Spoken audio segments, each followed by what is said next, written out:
अभी ज़्यादा लोगों को इतना पता नहीं था, इसलिए कैंडिडेट जो है वो जुड़े नहीं है। तो आज जो है फर्स्ट डे है इसका गूगल मीट का। तो ये आप लोग बताइए जो लोग अभी ऐड हैं कि अगर मैं पूछूं आपसे कि हर्बेरियम, तो हर्बेरियम क्या होता है? आप दोनों ही आंसर देंगे। तो सबसे पहले आंसर मुझे रामजीत सोनी जी जी मैम। आप दीजिए। जी जी। हाँ, नेक्स्ट श्वेता जी देंगी। बताइए हर्बेरियम। हार्बेरियम मैम ये है कि जैसे हम कोई भी प्लांट की स्टडी करना चाहते हैं लॉन्ग टाइम के लिए, तो उसके जो हमने पढ़ा कि पत्ते जो होते हैं तो उसको हम कॉपी में रख करके नोट डाउन कर लेते हैं, उसका मतलब उसका क्लासिफिकेशन कैसे किया गया है, ये स्टडी कराते हैं हार्बेरियम में। चलिए श्वेता जी आप बताइए, इसी प्रश्न को आप बताइए। अगर आपसे प्रश्न पूछा जाता तो आप इसका आंसर कैसे देती? श्वेता जी, हाँ बताइए। Hello ma'am. हाँ नमस्ते मैम। हाँ नमस्ते। मैम, जैसे किसी भी पौधे या स्पेसिमेन को लंबे समय तक प्रिजर्व करके रखना होता है, तो उनको ड्राई करके और उनके उसको प्रेस्ड साथ करते में हैं उनका नॉमेनक्लेचर और उनकी वर्गीकरण पूरा लिख के उसको ताकि एक टैक्सोनॉमिक हर्बेरियम में स्टडी के लिए वो, संकलित हाँ, करते हैं। टैक्सोनॉमिक स्टडी हमको करना हो तो हमारे लिए वो सामने वो जैसे कि उपलब्ध हो। आगे, हाँ, टेक्सोन आगे कोई भी हाँ बताइए बताइए, सही बोल रहे थे आप। जो करना तो हर्बेरियम सकता है, मतलब उसको एक रेफरेंस मान के वो जो भी कोई नया पौधा या को देख रहा है तो उसको उससे मिलान करके समझ सकता है कि ये सेम स्पीशीज है या कोई दूसरी स्पीशीज है। इस तरीके से उसका उपयोग रहता और है। जिस दिन यानी जिस डेट को एकत्रित किया है वो डेट मेंशन होनी चाहिए, स्थान जहाँ से उसको एकत्रित किया गया है, उस पौधे का नाम, ठीक है, उसका साइंटिफिक नेम जो है, जी उसका कॉमन नेम, लोकल नेम जो है, ये सब कुछ मेंशन होना चाहिए। लास्ट में उसका जो जिसने एकत्रित किया है उसका नाम भी उसमें मेंशन होता है, ठीक है। तो राम जी, सोनी जी ने जी मैम। बताया था जैसे कि पत्ती, तो पत्ती अकेली नहीं होती, तो पौधे के विभिन्न भाग हो सकते हैं। चलिए, जी मैम। ओके। तो अभी नम्रता जी और ईशा जी भी जुड़ चुकी हैं हमारे साथ।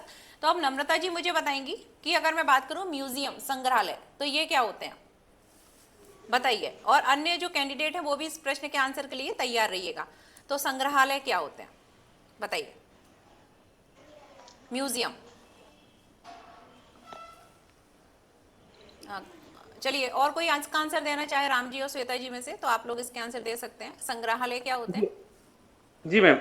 मैम जो मतलब मेरी जानकारी में है, संग्रहालय मतलब ऐसी चीजें हैं कि जैसे कुछ चीजें विलुप्त हो चुकी हैं या कुछ प्लांट विलुप्त हो गए हैं और उनको जो है हम रखते हैं एक संग्रहालय, मतलब कि आगे आने वाली पीढ़ी देख सके, उसके बारे में स्टडी कर सके, तो वो चीजें जो है म्यूजियम कहलाएगा। और ये जो संग्रहालय है वो कहाँ स्थापित किए जाते हैं, कहाँ पर होते हैं ये संग्रहालय? रखते तो हैं लेकिन ये संग्रहालय होते कहाँ हैं? संग्रहालय मैम ये जो बोटेनिकल गार्डन वगैरह होते हैं वहां पर मतलब बनाए जाते हैं। शैक्षणिक संस्थाओं में भी हो सकते हैं। हाँ मैम, जो मतलब ज्यादा डेवलप स्कूल या कॉलेजेस हैं तो वहां पर भी तो हो वहाँ सकते पे हैं भी बिल्कुल। होते हैं, ठीक है। चलिए, और इसमें अगर बात करें तो विभिन्न प्रकार के नमूने रख सकते हैं हम, जी जी। जी जी। ठीक है। चलिए, बॉटेनिकल गार्डन के बारे में बताइए थोड़ा। कौन बताएगा? नम्रता जी आप बताएंगी, वनस्पति उद्यान क्या होते हैं, बॉटेनिकल गार्डन? नम्रता जी अभी कोई आंसर नहीं दे रही हैं। चलिए श्वेता जी आप बताइए, क्योंकि देखिए आप लोग यहाँ पर आंसर देंगे ना, कोई बात नहीं, जी जी गलत मैम। हो रहा है, लेकिन क्या है, इससे आपको एक हैबिट आएगी कि हाँ किस तरीके से हमको देना है। तो आप लोग यहाँ आंसर दिया करिए। मैं पहले जूलॉजी जो कैंडिडेट थे 2022 अभी रिजल्ट नहीं आया, उन लोगों की गूगल मीट भी लेती थी, अब फिर से उनकी स्टार्ट करूंगी। तो ये जी जी। बॉटनी का पहली बार हो रहा है, मैं गूगल मीट जो है वो ले रही हूँ। तो आप लोग जो है प्रैक्टिस कीजिए, क्योंकि जितना प्रैक्टिस करोगे ना, मॉक इंटरव्यू हम क्यों कराते हैं, क्योंकि प्रैक्टिस हो, बिल्कुल। है ना। तो आते हुए भी नहीं बोल पाते हैं। तो बताइए बॉटनिकल गार्डन क्या होते हैं? जी मैम, बोटेनिकल गार्डन एक एक सिटू मतलब एक सिटू कंजर्वेशन का एक तरीका है, जहाँ पे हम लोग पौधों को शोध के लिए या उनको संरक्षण करने के लिए वहाँ पे रखते हैं। और वो जैसे शिक्षा जो छात्र होते हैं वहाँ पे जाके उनको देख सकते हैं और उनके बारे में जानकारी प्राप्त कर सकते हैं, यानी कि यहाँ पर जो लिविंग प्लांट हैं, जीवित हैं, उनको रखा जाता है। रखा जाता है। चलिए, अगर हम बात करें हमारा भारत में जो इंडियन बॉटेनिकल गार्डन है, ये कहाँ पर है? कोलकाता में है ये। कोलकाता में इंडियन है, तो नेशनल बॉटेनिकल गार्डन कहाँ पर है? Indian botanical garden Kolkata, Howrah. अच्छा, नेशनल नहीं बॉटनिकल, मैम, हाँ एनबीआरआई लखनऊ में है, हाँ, national national botanical research botanical garden institute. कहाँ पर है? लखनऊ में। और इंडियन बॉटनिकल गार्डन जो है वो हावड़ा। चलिए, ओके। अच्छा ये बताइए, फॉरेस्ट रिसर्च इंस्टीट्यूट ये कहाँ पर है? ये मध्य प्रदेश जबलपुर में मैम, और जो है सेंट्रल का तो देहरादून में है। तो अभी मैंने, देहरादून में है सेंट्रल का, आप यस। राम जी सोनी जी, आप अगर, आपसे ये तो नहीं पूछा था ना कि मध्य प्रदेश में पूछ रहे हैं, उसका क्षेत्रीय कार्यालय पूछ रहे हैं, रीजनल ऑफिस, जी ये जी, तो मैंने नहीं पूछा था। मैंने तो ये पूछा था फॉरेस्ट रिसर्च इंस्टीट्यूट, तो आप क्या बोलेंगे? देहरादून। यस बिल्कुल अगर बिल्कुल। उसका रीजनल ऑफिस पूछते तो आप बता देते मध्य प्रदेश में कहाँ पर है। अच्छा, जी जी फॉरेस्ट बिल्कुल। मैनेजमेंट इंस्टीट्यूट कहाँ पर है? भोपाल में। भोपाल में। ठीक है, तो ये कब स्टेबलाइज किया गया था, तो ये पूछ सकते हैं। ठीक है, तो इनको भी आप थोड़ा देख लीजिएगा। चलिए, जी जी। टैक्सोनॉमी की क्या होते हैं?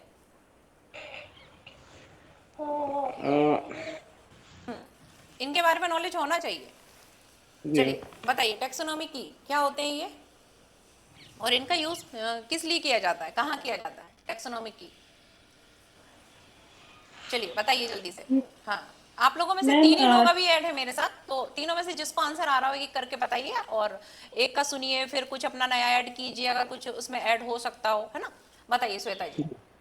मैम टेक्सोनॉमिक कीज जो होते हैं उनके आंसर यस या नो में होते हैं। जैसे कि कुछ भी करेक्टर्स है तो प्रेजेंट है या एब्सेंट है, उसके आधार पे धीरे धीरे किसी भी स्पीशीज की पहचान या पे जो ट्री प्लांट है उनकी पहचान के लिए इनको यूज किया जा सकता है। प्रगति जी इनमें यहाँ तक, जैसे आंसर एक सेकंड, प्रगति जी मिलते यहाँ तक जाते मैंने हैं। प्रश्न पूछा है ओके मैम। टैक्सोनॉमी की क्या होती है, तो आप इसका आंसर आप देंगी तो आप इसको सोच के रखिएगा। ठीक है, जब ये तीनों लोग आंसर दे देंगे तब आप नेक्स्ट देंगी, तो आप इसको सोच के रखिएगा कि टैक्सोनॉमी की क्या होते हैं। हाँ जी श्वेता जी, कंटिन्यू बताइए। मैम जैसे इसमें मतलब जिस तरीके के आंसर मतलब मिलते जाते हैं कि कोई करेक्टर प्रेजेंट है, मतलब यस या नो ही आंसर होते हैं, तो धीरे धीरे इसमें एक क्रम बनता जाता है और वो उसकी पहचान निकलती जाती है। इस हाँ, तरीके से इसका यूज किया ओके जाता है। ठीक है। राम जी बताइए। सॉरी मैम, ये नहीं याद आ रहा मैम, थोड़ी सा की का थोड़ी सा हो रहा। कोई बात नहीं। हाँ, नम्रता जी बताइए। मैम टैक्सोनॉमी की, जैसे कि कोई अननोन प्लांट है, उसको उसकी जानकारी के लिए हम कोई ऐसा की रखते हैं, कोई कैरेक्टर रखते हैं, उसके बेस पे हम उसको उसके बारे में जानते हैं जो अननोन है। तो that is a characteristic only. हाँ, कि उसमें क्या है, वो कैरेक्टर प्रेजेंट है या नहीं है ना। या नहीं है। तो जी इसके बारे में आप लोग पढ़ लीजिएगा। देखिए, क्योंकि जो मैं यहाँ पूछ रही हूँ आप घर पे भले नहीं पढ़े, लेकिन सुनेंगे ना तो आपको वो याद बना रहेगा। बिल्कुल इसलिए हाँ, गूगल मीट जो होता है तो इसमें आप ज्वाइन हुआ करिए। चलिए प्रगति जी, प्रगति जी जी मैम। चलिए, अब मुझे गेहूं, गेहूं का साइंटिफिक नेम बताइए। Ma'am aestivum triticum. अब इसका पूरा क्लासिफिकेशन बता सकती हैं आप? मैम मुझे पूरा एग्जैक्ट अभी कोई बात नहीं, कोई बात याद नहीं, नहीं आ आप रहा है। लोग में से कौन बताएगा? अच्छा बताइए, इसका किंगडम क्या है?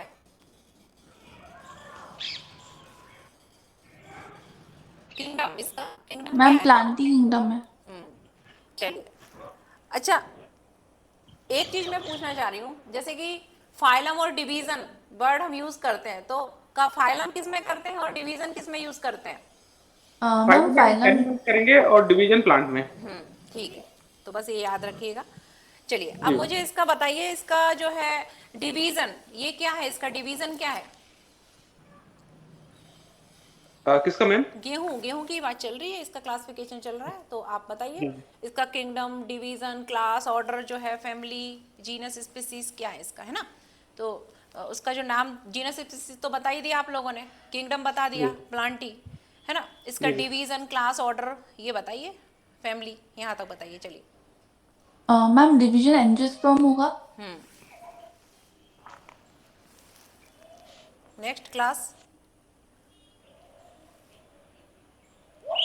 Hello ma'am. हाँ जी, इसका जैसे ऑर्डर पोएल्स और फैमिली पोएसी के अंदर ये मतलब फैमिली फॉल करता पोएसी, है। Very good. और ये मोनोकोटलीडनस है कि डाइकोटलीडनस है? ये मैम मोनोकोटलीडन्स में मोनोकोट। आता है। तो क्लास क्या होगा इसका? मोनोकोटलीडन्स। ठीक है, तो इसको थोड़ा आप लोग पढ़ लीजिएगा। पूछ लेते हैं, गेहूं है नॉर्मल, अभी जैसे हमारा विंटर क्रॉप का सीजन है कि खरीफ क्रॉप का सीजन है? सॉरी सॉरी, मैम इस समय रवि हाँ, रवि क्रॉप का वो सीजन चल रहा गलती है। से मेरे मुंह से विंटर क्रॉप निकल गया था। रवि क्रॉप का सीजन है, तो रवि क्रॉप के बारे में थोड़ा नाम तैयार कर लीजिएगा, उनका क्लासिफिकेशन जो आप बताएं रवि क्रॉप, तो उसका क्लासिफिकेशन थोड़ा तैयार कर लीजिएगा, ठीक है। तो अभी तो खैर आप लोगों की डेट ही नहीं आई है, लेकिन फिर भी जब गूगल मीट होगी तो मैं आपसे ऐसे पूछूंगी, है ना। जी। चलिए, अच्छा ये बताइए, हमारा जो एमपी है, तो एमपी की स्टेट फ्लावर, इसका बारे में बताइए विथ साइंटिफिक नेम। चलिए, क्योंकि हमको एमपी का इधर उधर का फालतू का नहीं पढ़ना है, जैसे कि हम जैसे एमपी से हैं आप लोग, तो या कोई अदर स्टेट का है तो थोड़ा बहुत अदर स्टेट का कुछ पूछ लेंगे, भाई तुम किस जिले से हो, तो यहाँ की जो प्रमुख पर्यटन स्थल हैं या कुछ विशेष महत्व की चीजें उसके बारे में बता दो। मेन हमारा टॉपिक, ठीक है, टॉपिक से ही रिलेटेड हमको करंट पढ़ना है, इधर उधर का कुछ नहीं पढ़ना। कभी किसी का मूड हो गया कुछ उल्टा सीधा पूछ लिया, मेन टॉपिक पढ़ना है ना। तो आप श्वेता जी कहाँ से हैं? कानपुर से? जी मैम, उत्तर प्रदेश कानपुर कानपुर। से, है इस ना। मैंने पढ़ा हाँ, था, इसमें मध्य प्रदेश का जो राजकीय फूल है सफेद लिली है, और इसको इसका लिलियम सफेद, कैंडिडम शायद इसका साइंटिफिक नाम है। हाँ हाँ सही पढ़ा आपने।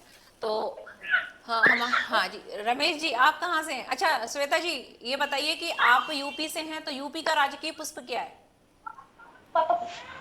श्वेता जी, यूपी का राजकीय पुष्प, राजकीय अगर वृक्ष वगैरह कुछ बात करें अगर है तो उसका नाम तैयार रखिएगा, ठीक है। राजकीय वृक्ष तो बरगद है, फ्लावर एग्जैक्टली मुझे याद नहीं आ रहा। अच्छा, पलास, पलास, ड्यूटिया मोनोस्पर्मा। ड्यूटियम ओनोस्पर्मा। तो इसका एक, इसको हम क्या बोलते हैं, मतलब इसे जंगल की, मैम इसको हाँ, फॉरेस्ट फायर के बोलते नाम हैं, से हाँ। जानते तो हैं, क्यों क्योंकि जब बोलते ये हैं फॉरेस्ट मतलब फायर? जब इसकी फ्लावरिंग होती है तो ये कुछ ऑरेंज रेड कलर का होता है, तो दूर से ऐसा लगता है इसे आग की लपटें जैसी प्रतीत होती हैं। चलिए, नम्रता जी देन प्रगति जी बताएंगी। प्रगति जी बताइए। अच्छा पहले प्रगति जी से पूछ लेते हैं। प्रगति जी, सोलेनेसी जो फैमिली है उसके बारे में थोड़ा बताइए। कॉमन कैरेक्टरिस्टिक्स सोलेनेसी फैमिली के जो मेंबर होते हैं उनके कुछ कॉमन कैरेक्टरिस्टिक्स बताइए, देन आप लोग भी, आप लोगों से भी इसी के बारे में पूछूंगी, है ना, तो तैयार रखिएगा। बताइए प्रगति जी। जी मैम, सोलेनेसी फैमिली के मेंबर्स की अगर हम बात करें तो इसके अंदर पोटैटो, टोमेटो वगैरह जैसे प्लांट्स इंक्लूड होते हैं। एंड इसकी जो लीव्स होती हैं उसके अंदर रेटिकुलेट वेनेशन होता है। एंड अभी मुझे इतने पॉइंट्स याद आ रहे हैं। अच्छा एक चीज पूछना चाहूंगी आपको कि हम लोग जब महाशिवरात्रि का व्रत रखते हैं तो शिव जी को धतूरा चढ़ाते हैं, चढ़ाते हैं, जी। यस धतूरा मैम। चढ़ाते हैं, आग जो है उसके फूल चढ़ाते हैं। तो इनके मुझे साइंटिफिक नेम दीजिए आप, ठीक है। इन दोनों के साइंटिफिक नेम बताइए। जो धतूरा है पहले तो बताइए किस फैमिली में आता है, धतूरा किस फैमिली में आता है?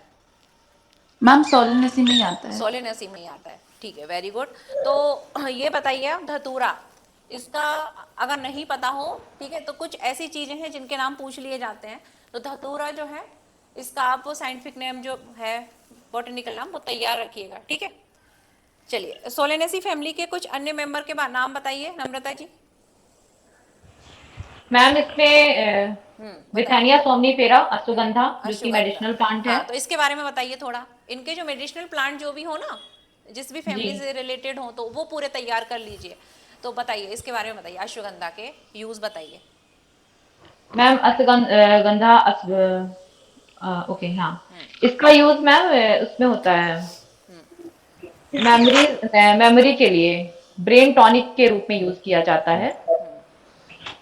अच्छा एक आपसे प्रश्न पूछूंगी, रोजमेरी के बारे में सुना है आप लोगों ने? Rosemary, yes ma'am. हाँ, जी मैम। प्रगति जी बताइए रोजमेरी क्या है? मैम रोजमेरी के बारे में सुना है, जैसे कि हेयर फॉल वगैरह के अंदर इसका बहुत यूज हो रहा है आजकल, कॉस्मेटिक्स वगैरह में। इसका यूज हो रहा है, जी मसालों मैम। के रूप में भी इसका यूज होता है रोजमेरी यस का। मैम। मसालों के रूप में, हेयर फॉल का तो मैंने इतना नहीं सुना, लेकिन मसालों में इसका यूज होता है। और हमारी जो भारतीय मसाला बोर्ड की जो सूची है ना, लिस्ट है, उसमें ये इंक्लूड है। आप अगर उसकी साइट, गवर्नमेंट साइट पर मतलब जाकर देखेंगे तो इसको इंक्लूड किया गया है रोजमेरी को, और इस पर कुछ प्रश्न भी पूछे गए हैं विभिन्न एग्जामों में। तो रोजमेरी जो है इसका प्राचीन समय से यूज किया जाता है, जैसे घृत कुमारी वगैरह जो है इसका यूज किया जाता है, ठीक है। औषधि गुण रखता है, जो मसाले उनके औषधि गुण ही होते हैं, है ना। तो जो रोजमेरी है उसमें क्या प्रॉपर्टी थी जो प्राचीन समय से इसका यूज किया जा रहा है और आज भी करते हैं। आज तो सुगंध के लिए कर लेते हैं, आप देखिए जो फूड वगैरह से रिलेटेड जो प्रोग्राम चलते हैं ना, तो उनमें इसका अक्सर बताएंगे कि भाई रोजमेरी डाल रहे हैं हम। तो प्राचीन समय में इसका यूज़ क्यों किया जाता तो रोजमेरी का? तब तो वो इतना खाना वाना के बारे में इतना कुछ नहीं था कि ये डिश वो डिश, है ना। तो बताओ प्राचीन समय में इसका यूज़ क्यों करते थे रोजमेरी? मैम क्योंकि ये एंटी माइक्रोबियल प्रॉपर्टीज रखता है, नहीं वो एंटी तो ठीक इंफ्लामेटरी है, प्रॉपर्टीज हम बोल सकते हैं। नहीं मेमोरी याददाश्त से संबंधित, इसलिए भी इसका यूज़ किया जाता है। हाँ मैम, इसका यूज ना हेयर टॉनिक में ही किया जाता है। हेयर सीरम जो हम यूज करते हैं डेली लाइफ में, हाँ। उसमें पहले जटामांसी और उसके साथ रोजमेरी, इसका कंपोजिशन दिया जाता था, जो हेयर ग्रोथ और मेमोरी टॉनिक के रूप हाँ में यूज मेमोरी होता टॉनिक, था। तो इसलिए है ना, वो हेयर फॉल वगैरह के लिए तो नहीं, प्राचीन समय में अगर बात करें तो मैम ब्रेन इसको वगैरह से। एरोमा थेरेपी के रूप में भी यूज करते हैं। इसमें रोजमेरिनिक एसिड होता है जिसका मतलब काफी यूज है। तो थोड़ा इसको भी पढ़ लेना, क्योंकि पूछे गए हैं, इसलिए मैंने आपसे इसके बारे में पूछा, ठीक है। अच्छा आप मुझे ये बताइए, स्पीसीज, स्पीसीज क्या है?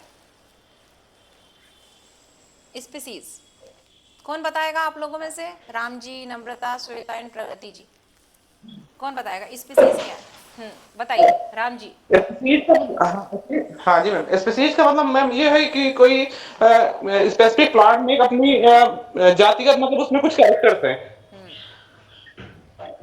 अच्छी सही या उस डेफिनेशन दी कैरेक्टर है के आपने। आधार पर। एक ऐसी डेफिनेशन होनी चाहिए कि हाँ, जो बोर्ड है मैम आपका, ये अगर मान लीजिए पूछ लिया गया, वो खुश हो जाए। बताइए स्पीसीज। मैम मैम ये अगर किसी टेक्सोनोमिक लेवल की सबसे छोटी इकाई है जिसको कि हम वास्तविक रूप से देख सकते हैं। देख सकते हैं, देख। मैम मैं एक पॉइंट और ऐड करना मतलब चाहूंगी। मतलब हाँ हाँ। वास्तविक रूप से एग्जिस्ट करने वाली जो इकाई है उसको स्पीशीज कहते हैं, और टेक्सोनोमिक लेवल पे सबसे मतलब सबसे छोटी इकाई स्पीशीज ही होती है। चलिए, हाँ प्रगति जी कुछ कह रही थी, बताइए। मैम स्पीशीज को अगर हम एक लाइन में डिफाइन करेंगे तो हम ये बोल सकते हैं कि ये वो ग्रुप है ऑर्गेनिजम्स का जो आपस में इंटरब्रीड कर सकता है और रिप्रोड्यूस कर सकते हैं ऑफस्प्रिंग्स को। अच्छा ठीक है, ठीक है। अच्छा स्पीसीज के बारे में किसने बताया था?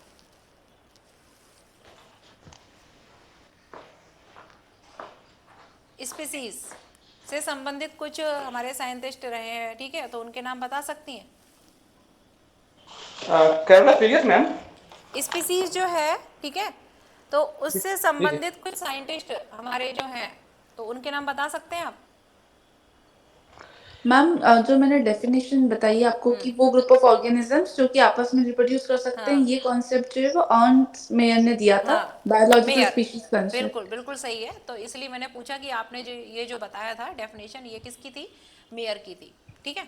उन्होंने स्पीसीज की परिभाषा दी थी कि क्या होता है।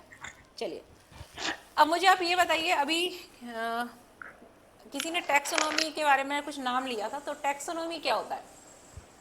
आप लोगों में से किसी ने टैक्सोनॉमी मैम बताया था, हाँ। टेक्सोनॉमी में हम किसी प्लांट का आइडेंटिफिकेशन, उसका नॉमेनक्लेचर और क्लासिफिकेशन करते हैं, और इसको हम टेक्सोनॉमी कहते हैं। This is a branch of botany. अच्छा ठीक है, ब्रांच ऑफ बॉटनी टैक्सोनॉमी। अच्छा टैक्सोनॉमी जो है उसके बारे में सर्वप्रथम किसने बताया? टैक्सोनॉमी, मॉडर्न टैक्सोनॉमी की बात नहीं कर रही हूँ, नॉर्मल टैक्सोनॉमी। किसने taxonomy? Ma'am taxonomy term AP day कंडोले ने दिया था, और न्यू सिस्टमैटिक जूलियम हक्सली ने दिया था। टैक्सोनॉमिक हायरार्की, ये क्या है हायरार्की? हायरार्की सिस्टमैटिक अरेंजमेंट होता है, जिसमें हम सीक्वेंस से लगाते हैं कि पहले किंगडम होगा, फिर डिवीजन होगा, फिर क्लास होगा, फिर order, family, genus, species. Okay, चलिए ठीक है। अब हाँ दीक्षा जी, अभी ज़्यादा समय तो नहीं है, लेकिन हाँ 10 मिनट है, फिर मुझे क्लास है इसलिए। अच्छा ये बताइए आप, एल्गल ब्लूम, एल्गल ब्लूम क्या है दीक्षा जी? एल्गल ब्लूम जब बहुत ज्यादा न्यूट्रिशंस होते हैं जिससे एल्गी का बहुत ज्यादा ग्रोथ होके वो नॉर्मल जो भी एक्वेटिक एनिमल होते हैं उनकी न्यूट्रिशन को लेने लग जाते हैं और उनका डेथ हो जाता है, वो होता है एल्गल ब्लूम। आपने क्या बोला? जब बहुत ज़्यादा न्यूट्रिशन होते हैं, कहाँ होते हैं न्यूट्रिशन? न्यूट्रिशन होते हैं कि न्यूट्रिएंट्स?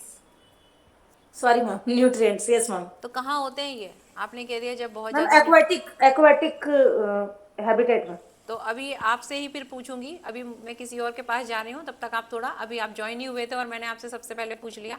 एल्गल ब्लूम तैयार रखिएगा, ठीक है, क्या होता है। हाँ जी, ठीक है मैम। श्वेता, नम्रता, मैम राम जी, प्रगति, हाँ नम्रता जी बताइए।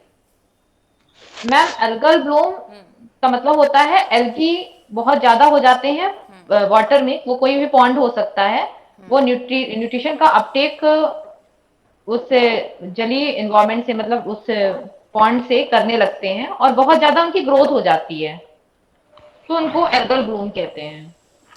चलिए Ram ji.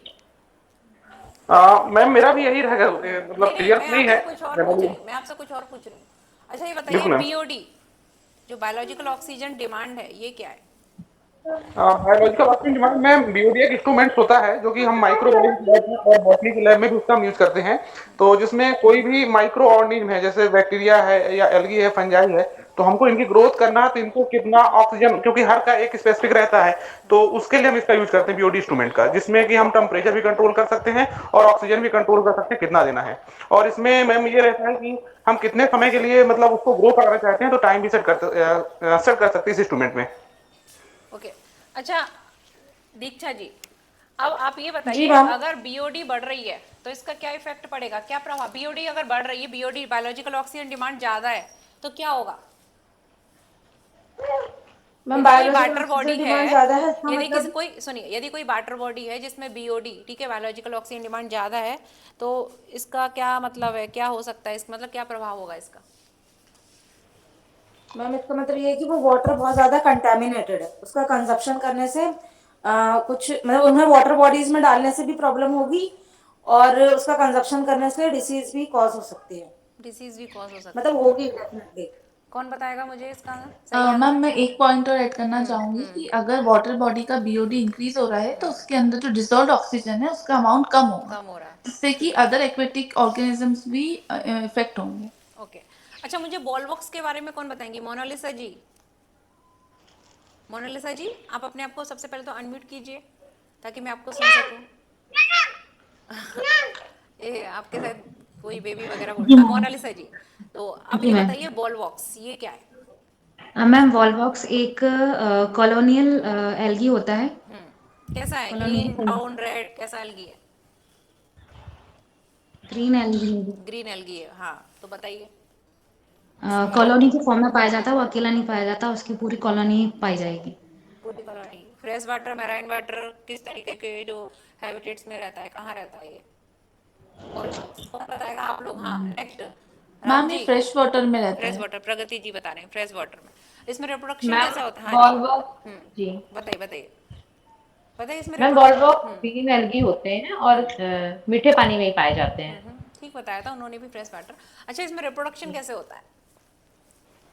Ma'am sexual reproduction and sexual. Asexual. एक एक करके बताइए, सबसे पूछूंगी मैं। चलिए मैम सबसे अगर पहले, हम हाँ। ए सेक्सुअल रिप्रोडक्शन की बात करें तो इसके अंदर कॉलोनीज जो होती हैं वो ब्रेक होकर डॉटर कॉलोनीज भी फॉर्म कर सकती है, एंड नेक्स्ट, गोनीडिया। चलिए चलिए नेक्स्ट, हाँ, कौन बताएगा? हाँ मैम, जो मेरे को जानकारी है एसेक्सुअल रिप्रोडक्शन होगा, और इसमें यही है कि स्पोर्ट्स के माध्यम से भी हो सकता है इसमें। स्पोर्ट्स के माध्यम से भी हो सकता है। मोनालिसा जी आप बताइए। मैम स्पोर्ट्स फॉर्म करके ही होगा। अम, और मतलब इसमें इस तरह से ही हो सकता है, और क्या वाटर मीडियम में ही होगा इसका। देखो एक चीज बताऊं आप लोगों को, ये जी जैसे मैम। अभी तो ठीक है, अभी से ही आप प्रैक्टिस डालिए, और क्या, जैसे आपने बोला तो हम लोगों की हैबिट रहती है तो वो मुंह से निकल ही जाता है, लेकिन इसको आप कंट्रोल कीजिए, है ना। और जी आप मैम। लोग, आप लोग चाहे तो एक, आप लोग ग्रुप भी बना सकते हो, अपना बनाना हो तो आप लोग उससे पे जो है एक दूसरे से प्रश्न पूछ सकते हो, क्योंकि मुझे अभी इतना समय नहीं रहता है कि मैं गूगल मीट जो है डेली ले सकूं, जब जब समय मिलेगा मुझे बीच बीच में से, जैसे इंटरव्यू में से थोड़ा सा टाइम मिला तो आज कुछ जी मैम। कैंसिल हो गए तो मैंने सोचा चलो ले लेते हैं, तो ऐसे ही जब कैंसिल होंगे, नहीं तो कभी कभी तो चलते रहते हैं, पता नहीं कितना कितना टाइम निकल जाता है। तो आप लोग एक ग्रुप बना सकते हो, उसमें आप लोग एक दूसरे से प्रश्न कर सकते हो, है ना। तो जी मैम। ये सब नहीं करना, और जैसे मैंने भी है ना बोला तो ये भी आप नहीं बोलेंगे, क्योंकि मेरा यहाँ इंटरव्यू नहीं है, आप लोगों का है ना। तो चलिए अब मुझे अभी ये स्पायरोगारा के बारे में थोड़ा बताइए। स्पायरोगारा ये क्या है? कौन बताएगा? आप लोगों में से कोई भी बताइए, हाँ एक एक मैंने कर। स्पाइरो बताइए दीक्षा जी। मैंने स्पाइरो वगैरह भी एक ग्रीन एल्गी है, ग्रीन एल्गी है, सही है, बताइए, हाँ। ये भी फ्रेश वाटर में मिलती है। बताइए। और ये इनका रिप्रोडक्शन जो होता है ये फ्रेगमेंटेशन में ब्रेक होके नए नए वो बना लेती है, दोबारा से नए स्पाइरो वगैरह का प्रोडक्शन कर लेती हैं। तो ठीक था, लेकिन इसी को थोड़ा अच्छे जो है सेंटेंस में अरेंज करके कौन बताएगा मुझे फिर से? स्पाइरोगायरा एक ग्रीन एल्गी है और ये स्पाइरल शेप में होता है। इसमें क्लोरोफिल होता है, उससे फोटोसिंथेसिस होती है और इसका मेन कैरेक्टरिस्टिक ये है कि ये कंजुगेशन करता है। कुछ इसका स्पेशल कॉन्जुगेशन, कैरेक्टरिस्टिक है जो अभी मुझे याद नहीं आ रहा मैम, थोड़ा सा कॉन्जुगेशन मैं करता है। कंफ्यूजिंग। चलिए, हाँ तो और आप लोगों में से कोई इसे बताना चाहेगा? मैम अभी मैं डिपार्टमेंट में हूँ, घर पहुँच के जा। हाँ कोई बात नहीं, नहीं अभी 10 मिनट 5 मिनट बाद वैसे भी इसको मुझे बंद करना पड़ेगा क्योंकि क्लास है मेरी, ठीक है? तो कोई बात नहीं, आप अभी डिपार्टमेंट में, कोई बात नहीं है। चलिए, मैम इसके ऊपर एक म्यूसिलेज लेयर पाई जाती है, इसकी वजह से ये जिन जगहों पे से किनारे जब पानी में मिलता है तो ये एक स्लिपरी स्लिप क्रिएट करता है, जिसको पॉन्ड सिल्क भी बोलते हैं। अच्छा एक चीज पूछ रही हूँ, हाइड्रा और हाइड्रला में क्या अंतर है? हाइड्रा और हाइड्रला, इसमें क्या अंतर है? हाइड्रा और हाइड्रिला, मैम बताइए। हाइड्रा में एनिमल्स में आएगा और हाइड्रिला प्लांट्स में आएगा। तो याद रखिएगा, क्योंकि कभी जी ऐसा होता है कि हमसे हाइड्रला पूछा और हम सोचते हैं कि ये उन्होंने शायद हाइड्रा पूछा हो, है ना? तो जी कंफ्यूजन, मैम। क्योंकि हमको आता है लेकिन उस समय जो है वो स्थिति दूसरी होती है, तो कुछ का कुछ निकल जाता है, कुछ का कुछ हम समझ लेते हैं, तो ऐसा ना हो। तो ये अक्सर जी गलतियां होती हैं कैंडिडेट जो हैं उनसे। चलिए, अच्छा मुझे ये बताइए, रीजनरेशन ये क्या है? Ma'am sorry ma'am, regeneration. इसको क्या पुनर्जनन हिंदी में, अब रीजनरेशन ही बताइए, हिंदी में इतना मुझे पता नहीं क्या बोलते हैं रीजनरेशन। रीजनरेशन में ये है कि जैसे कोई भी प्लांट्स है और उसको हमने कहीं से कट कर दिया और उसमें फिर वही चीजें डेवलपमेंट हो जाती हैं, या फिर जैसे अपन कह सकते हैं जैसे अपनी स्किन में भी कैरेक्टर पाया जाता है कि स्किन हमारी कहीं कट गई और उसके बाद वो वहां पर आ जाती है, तो रीजनरेशन इसको कह सकते हैं। तो हम लोगों में रीजनरेशन होता है? आपने बोला कि यस मनुष्य में रीजनरेशन, कौन सहमत है कि ह्यूमन में रीजनरेशन की पावर पाई जाती है? मैम, स्किन में मैम, स्किन में। अच्छा स्किन जी। चलिए, अच्छा रीजनरेशन जो है किन किन एनिमल में, पूरा का पूरा जो बॉडी में होता है रीजनरेशन, तो बता सकते हैं? जैसे कि अभी मैम हाँ, प्लेन प्लेनेरिया में प्लेनेरिया प्लेनेरिया में में, होता है। और बर्ड में वो सॉरी हाइड्रा। हाइड्रा, ठीक है। जी मैम। चलिए, हाइड्रा तो इसमें भी पाया जाता है। अच्छा स्टार फिश में होता है रीजनरेशन की नहीं होता है? मैम होता होता है है। मैम। नहीं नहीं, अभी क्या किसी ने बताया हाइड्रा में रीजनरेशन कहाँ, उसमें तो बडिंग होता है ना, उसमें तो बडिंग होता है, बडिंग होता है उसमें। जी मैम, जी मैंने बोला था मैम, सॉरी। तो हाँ मैम, ठीक बडिंग है, बडिंग के थ्रू मतलब फिर बडिंग होता है नया उसमें। ऑर्गेनिक डेवलपमेंट हुआ था। तो रीजनरेशन जो है वो किस में पाया जाता है? प्लांट में प्रेजेंट होता है रीजनरेशन? कि एक मान लीजिए प्लांट है, उसका कोई पार्ट है वो टूट गया और उससे पूरा एक नया प्लांट बना ले, ऐसा रीजनरेशन उसे मैम बोलते हैं। प्लांट्स में तो होता है। होता ही है, जो टोटीपोटेंसी है वो बेसी होती है रिजनरेशन में। नहीं नहीं, टोटी पोटेंसी की बात अलग है, मैं तो ये बोल रही हूँ जैसे मान लीजिए प्लेन एरिया होता है, प्लेन एरिया को जी काट दो कितने भी भागों में, हर एक भाग जो है पूरा का पूरा एनिमल बना रिजनरेट हो ले। जाएगा। हाँ तो यस ऐसा मैं जी। पूछ रही हूँ। ब्रायोफिल्म है ना इसका एग्जांपल, ब्रायोफिल्म। ब्रायोफिल्म, वो तो राइफलम। वो जो आप बोल रहे हो पत्थर चट्टा, उसमें जो लीफ से रूट जी निकलती साइड साइड से, ठीक है, वो वेजिटेटिव जी जी। प्रोपगेशन की अलग मेथड। मैं तो नॉर्मल रीजनरेशन पूछ रही हूँ कि अलग से ऐसे ही निकल जाए कोई, उसको वो उसमें तो मिट्टी में थोड़ा जाना चाहिए, कोई मॉइस्चर वगैरह मिले तो उसमें रूट टाइप का कुछ निकलता है और फिर पूरा जो वो है प्लांट वो, ठीक है। तो ये रीजनरेशन का किस में पाया जाता है? प्लेन एरिया में होता है, स्टारफिश में होता है। स्टारफिश जरूर रीजनरेशन कर लेती है, उसकी कोई भी आर्म थोड़ा टूट टाट जाए ना तो हाँ। वो फिर से निकाल लेती यस मैम। है। अच्छा बैक्टीरिया के बारे में अब थोड़ा पूछ लेते हैं, आपकी फर्स्ट यूनिट जो है ना उसमें बैक्टीरिया के बारे में दिया हुआ है, तो मुझे बताइए बैक्टीरिया क्या है? बैक्टीरिया मैडम प्रोकैरियोटिक ऑर्गेनिज्म है जिसमें cell wall, cell membrane, capsule, cilia, flagella पाए जाते हैं और ये यूनिसेलुलर ऑर्गेनिज्म होते हैं।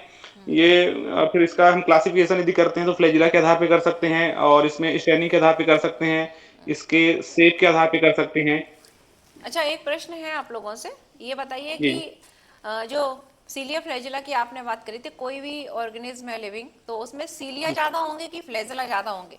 मान लीजिए दोनों है उसमें, तो सीलिया की जो है नंबर वो ज्यादा होंगे संख्या या फ्लैजिला ज्यादा होंगे? मैम सीलिया सीलिया का ज्यादा अमाउंट होंगे। ज्यादा होगा। सीलिया सीलिया ज्यादा मैम होगा। सरफेस वेरी पे गुड, होता है सीलिया, क्योंकि हाँ हाँ, तो सीलिया। चारों तरफ से कवर कर देंगे वो। चलिए, तो अब बैक्टीरिया पे आ जाते हैं, ठीक है। तो सबसे पहले जो बैक्टीरिया को बैक्टीरिया के बारे में किसने बताया था? मैंने मॉक इंटरव्यू में कुछ लोगों से पूछा तो वो सही मैम नहीं बता पा एंटन रहे। वॉन लीवेनुक ने बताया था। एंटी वॉन लीवेनॉक लीवेनुक, हाँ। बैक्टीरिया को लीवर देखा था इन्होंने, जी जी जी। मैम, और पोन्ड उसने बोला वाटर था में। एनिमल्क्यूल्स। एनिमल की जरूरत है हमें। एनिमल, ठीक है। तो जो बैक्टीरियल सेल को देखा था वो किस टाइप की सेल थी, कहाँ से कैसी सेल थी जो उन्होंने देखा था, स्टडी की थी इसको कि हाँ ये बैक्टीरियल सेल है? तब उनको इतना कुछ पता नहीं था, नाम हमको कुछ नहीं पता था। तो वो सेल जी। कौन सी थी, कहाँ से ली थी उन्होंने? पोन्ड वाटर से मैम। पॉन्ड वाटर, ठीक है। चलिए, हाँ जी, हाँ हाँ पॉन्ड वाटर ही था बैक्टीरियल सेल, तालाब का पानी। अच्छा, टीएमबी के बारे में थोड़ा बताइए। तो देखो मोज़ेक वायरस में टोबैको मोज़ेक वायरस, तो ये जो टीएमबी वायरस है इसको नाम देने का श्रेय किसको जाता है? हाँ, थोड़ी सी मैम कंफ्यूजन ये है मैम कि पहला वायरस खोजा गया था देखिए, ये। सबसे पहले मैं आपसे एक बोल देना चाहती हूँ कि आप लोग जो है अभी आपकी डेट वेट तो कुछ नहीं आई है ना, अभी समय जी है। आप लोग सबसे पहले तो जो एनसीईआरटी है ना, जी मैम। देखो आप लोग एग्जाम पास करके आए हो, आपको अच्छा खासा नॉलेज है। अब वो यहाँ इंटरव्यू में ये चेक करते हैं कि भाई आपका बेसिक नॉलेज कैसा है ना। तो आप लोग उसको तैयार कीजिए, क्लासिफिकेशन जी जो है उसको तैयार कीजिए पूरा जो है, ठीक है। किस किस ने दिया जो है आपका प्लांट से रिलेटेड, जो जैसे बैंथम होकर वगैरह जो है, इनको इनके बारे में पूरा क्लास जो है उसको तैयार कीजिए। तो कुछ लोगों से अगर मैं पूछ लूँ 5 किंगडम क्लासिफिकेशन तो वो ही नहीं बता, कौन बताएगा मुझे 5 किंगडम क्लासिफिकेशन मैम किसने दिया? विटेकर। विटेकर। कब दिया था? विटेकर। विटेकर, पूरा नाम लेना है, R H R H Whittaker ji. Whittaker. R H Whittaker. भाई सम्मान सूचक शब्द का यूज करेंगे, R H Whittaker ji. R H Whittaker ji, ठीक है। हाँ, अब दो कैंडिडेट है, एक ने बोला विटेकर, ठीक है, और दूसरा उसके बाद आया उनसे बोला आर एच विटेकर जी, है ना। तो किसको हम सिलेक्ट करेंगे? दूसरे वाले को करेंगे ना, जिन्होंने थोड़ा सम्मान सूचक शब्द का प्रयोग किया पूरा, are H Whittaker ji.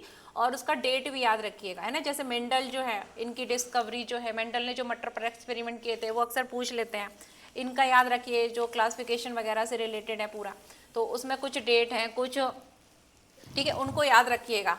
Genetics को अच्छे से तैयार करना है आप लोगों को। तो बस अभी मैं बंद कर रही हूँ क्योंकि टाइम 3 मिनट ज़्यादा ही हो गया है और मुझे क्लास लेना है। तो आप लोग है ना लेफ्ट हो सकते हैं, और फिर कल जैसा भी अगर मुझे आधा घंटा अगर टाइम मिलता है तो ही जूम मीट लूँगी मैं। आधे घंटे से कम में जूम मीट क्या मतलब आपका जो ये सेशन का क्या रखूँ।